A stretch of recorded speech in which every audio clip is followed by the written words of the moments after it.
देखिए, इन कॉन्ट्रैक्शन के मैंने आपको 3 रूल बताए थे, जिनमें से पहला था कि ये शब्द के शुरू में, बीच में या अंत में कहीं भी आते हैं तो हमें इनका यूज करना है।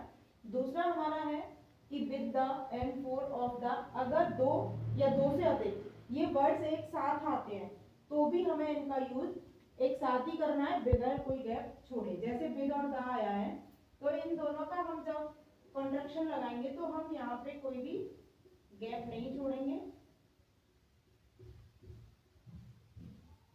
इस तरीके से।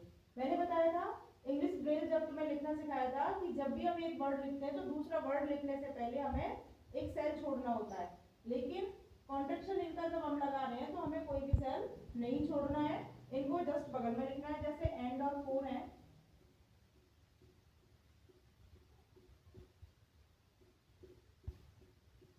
इसको भी बिना कोई गैप छोड़े लिखना है। ऑफ द है,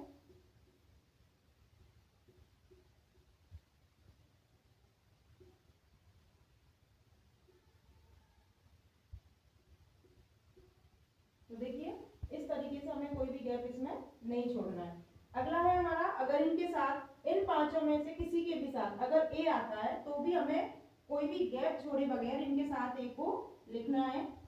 जैसे विद आ है तो विद के जस्ट बगल में हमें ए लिखना है बगैर कोई सेल छोड़े। एंड द है, एंड अ, तो हमें इसके जस्ट बगल में ए लिखना है। ठीक है, तो ये तीनों बातें आपको याद रखनी है। इन कॉन्ट्रैक्शन का यूज करते समय हमें तीन ही बातों का ध्यान रखना है, वो तीनों बातें मैंने आपको बता दी है।